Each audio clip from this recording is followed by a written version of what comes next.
Hello students, programming सीखने की आज की इस सीरीज में हम लोग सीखने वाले हैं स्टेटमेंट्स के बारे में। स्टेटमेंट क्या होता है? A computer program is a set of instructions known as statement.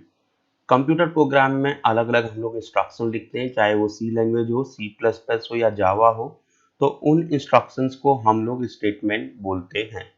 These statements are executed sequentially one after the other as they appear in a program. Generally क्या होता है, कोई भी प्रोग्राम में हम जो भी स्टेटमेंट लिखते हैं वो वन बाय वन एग्जीक्यूट होते हैं। जैसे फर्स्ट लाइन पे लिखा गया स्टेटमेंट एग्जीक्यूट होगा, देन सेकेंड लाइन पे लिखा गया स्टेटमेंट एग्जीक्यूट होगा, फिर थर्ड लाइन पे, फोर्थ लाइन पे। तो इस तरीके से प्रोग्राम आगे मूव करता है। Each statement is terminate with a semicolon, यानी कि हर स्टेटमेंट की जो समाप्ति होती है वो सेमीकोलन के साथ में समाप्त होता है।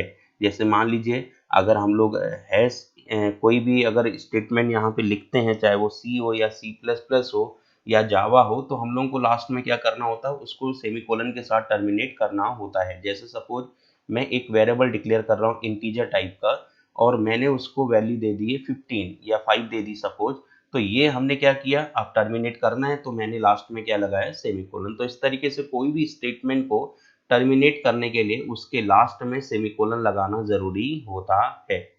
सम स्टेटमेंट्स आर, अब कुछ स्टेटमेंट जो हमारी प्रोग्रामिंग लैंग्वेज में यूज होती है वो कौन कौन सी हैं। फर्स्ट आता है कंट्रोल स्टेटमेंट और कंडीशनल स्टेटमेंट। तो फर्स्ट स्टेटमेंट कंट्रोल या कंडीशनल स्टेटमेंट होता है, यहाँ पे कंडीशन लगाई जाती है। कंडीशन लगाने के लिए हम लोग if else if statement, switch case statement का यूज करते हैं। तो कई बार जनरली सिंपल इफ का भी हम लोग यूज करते हैं। जैसे सपोज अगर मान लीजिए मैंने एक वेरिएबल यहाँ पे मैं इस जगह पे लिखता हूँ इंट, मैंने दिया n इक्वल 5। अब मैं किस तरीके से प्रोग्राम को कंट्रोल करूंगा, यहाँ पे मैं इफ कंडीशन लगाता हूँ, if n greater than 10, then मैंने एक और वेरिएबल ले लिया, सपोज यहाँ पे लिया इंट p। तो p मैंने यहाँ सिंपली डिक्लेयर कर लिया। तो अगर n की वैल्यू 10 से ग्रेटर है, देन p के अंदर क्या वैल्यू जाए, n का स्क्वायर चला जाए। तो ये p के अंदर n का स्क्वायर जाएगा। एल्स हमने ये लिखा, तो यहाँ पे क्या लगाया, अदरवाइज p के अंदर क्या जाए, n का क्यूब इंटर हो जाए। तो इस तरीके से देखिए ये क्या है, ये इफ एल्स स्टेटमेंट है। यहाँ पे हम लोग प्रोग्राम को कंट्रोल स्टेटमेंट का यूज करके कंट्रोलिंग कर रहे हैं। तो n की वैल्यू 5 है, अगर 5 10 से ग्रेटर है, देन हमारा कंट्रोल इस ब्लॉक के अंदर एंट्री करता है, इस वाले ब्लॉक के अंदर एंट्री करेगा।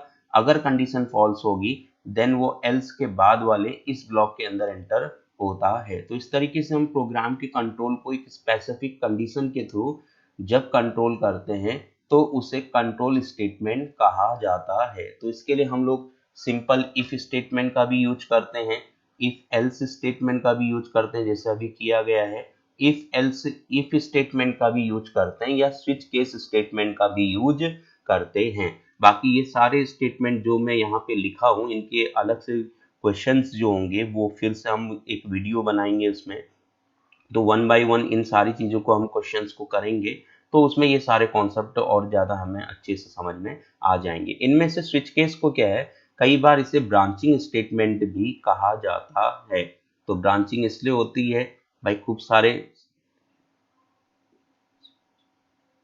सारे स्टेटमेंट यहाँ होते हैं, मल्टीपल ब्रांचेज होती हैं, उनमें से कोई एक स्पेसिफिक ब्रांच को हमें सेलेक्ट करना होता है कंडीशन के बेस पे, तो इसलिए इसको ब्रांचिंग स्टेटमेंट भी कहा जाता है। सेकेंड हम आएंगे जंपिंग स्टेटमेंट। तो जंपिंग स्टेटमेंट क्या होता है, देखिए कई बार हमारे प्रोग्राम में क्या होता है, प्रोग्राम के कंट्रोल को एक जगह से दूसरी जगह पे जंप कराना होता है। ठीक है, तो उसके लिए हम लोग जंपिंग स्टेटमेंट का यूज करते हैं। तो जंपिंग के फॉर्म में क्या होता है, जैसे सपोज हमारा कोडिंग यहाँ है, ठीक है, हम इस तरीके से सपोज मैंने खूब सारे स्टेटमेंट लिखे हैं, अब हमारा कंट्रोल यहाँ पे है। तो कई बार क्या होता है, हमको कंट्रोल को यहाँ से डायरेक्ट इन सभी स्टेटमेंट को स्किप करके इस जगह पे पहुंचाना होता है। तो अब ये बीच में कितने स्टेटमेंट है, 1 2 3 4 5 6 7, 7 को जंप करके यहाँ लाना है। तो इसके लिए हमारे पास जो कॉन्सेप्ट है वो जंपिंग स्टेटमेंट का कॉन्सेप्ट होता है। तो जंपिंग स्टेटमेंट के फॉर्म पे हम लोग गो टू ब्रेक कंटिन्यू और रिटर्न स्टेटमेंट का यूज करते हैं। तो ये 4 स्टेटमेंट को हम लोग जंपिंग स्टेटमेंट कहते हैं।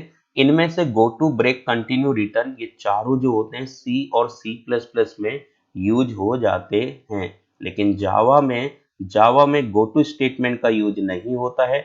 जावा में केवल ब्रेक, कंटिन्यू और रिटर्न स्टेटमेंट का यूज किया जाता है, यानी कि जावा में गो टू स्टेटमेंट का यूज नहीं होता है। बाकी गो टू क्या करता है, जंप करता है एक लेवल के ऊपर। ब्रेक क्या काम करता है, देखिए किसी भी लूप को अगर बीच में हमें रोकना हो तो हम लोग ब्रेक स्टेटमेंट का यूज करते हैं। और कंटिन्यू क्या होता है, जब कोई भी लूपिंग स्टेटमेंट की जो रिमेनिंग स्टेटमेंट होते हैं अगर उन्हें हमें स्किप करना है तो हम लोग कंटिन्यू स्टेटमेंट का यूज करते हैं। और रिटर्न यूज करा जाता है फंक्शन में जो किसी फंक्शन की वैल्यू को रिटर्न करता है। तो ब्रेक हमारे लूप को रोकता है और रिटर्न क्या करता है, किसी फंक्शन से वैल्यू को रिटर्न कराता है और फंक्शन को एग्जिट कर देता है। ठीक है, तो ये चारों के जो प्रोग्राम्स हैं वो प्रोग्राम्स हम लोग अलग से उनके ऊपर काम करेंगे तो वहां पे कॉन्सेप्ट क्लियर होते हैं। अब आते हैं कंपाउंड स्टेटमेंट। कंपाउंड स्टेटमेंट क्या होता है, देखो when two or more than two statement joins with each other, जब दो या दो से अधिक स्टेटमेंट आपस में जुड़ते हैं और एक सिंगल स्टेटमेंट का डेवलप करते हैं तो उसे कंपाउंड स्टेटमेंट कहा जाता है। जैसे हमारे इंग्लिश में होता है कंपाउंड सेंटेंस, तो उसमें भी क्या होता है, दो या दो से ज्यादा सेंटेंस आपस में जुड़कर एक सिंगल सेंटेंस बनाते हैं, उसे कंपाउंड सेंटेंस बोलते हैं। ऐसे केमिस्ट्री में होता है कंपाउंड, ठीक है, वहां पे भी क्या होता है, दो या दो से अधिक एलिमेंट जो होते हैं आपस में जुड़ते हैं तो कंपाउंड बनाते हैं। तो ऐसे यहाँ भी क्या होता है, कंपाउंड स्टेटमेंट, यानी कि जब दो या दो से अधिक स्टेटमेंट आपस में जुड़कर एक सिंगल स्टेटमेंट बनाते हैं तो उसे कंपाउंड स्टेटमेंट कहा जाता है। जैसे सपोज मेरे पास एक स्टेटमेंट ये हो, सेकेंड स्टेटमेंट ये हो, थर्ड ये हो और फोर्थ ये हो। तो अभी सपोज ये 4 स्टेटमेंट मैंने यहाँ पे लिखा है।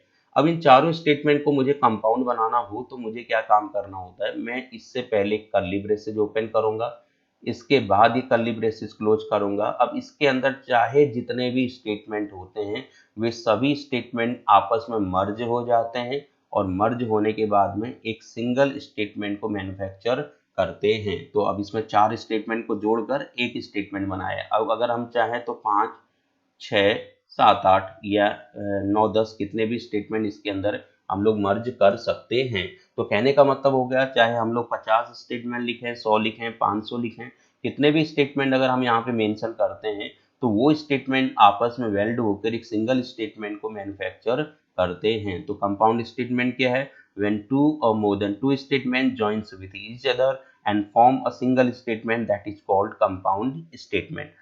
अब नेक्स्ट आते हैं इटरेशन स्टेटमेंट और लूपिंग स्टेटमेंट। अब ये क्या होता है, देखिए लूपिंग स्टेटमेंट और इटरेशन स्टेटमेंट। तो लूपिंग मीन्स क्या है, एक ही चीज को बार बार दोहराना। जब हम लोग प्रोग्रामिंग में किसी एक स्पेसिफिक चीज को मुझे बार बार दोहराना हो तो उसके लिए हम लोग लूपिंग स्टेटमेंट का यूज करते हैं। तो लूपिंग का मतलब है दोहराव, यानी कि पुनरावृत्ति, किसी चीज का रिपीट करना।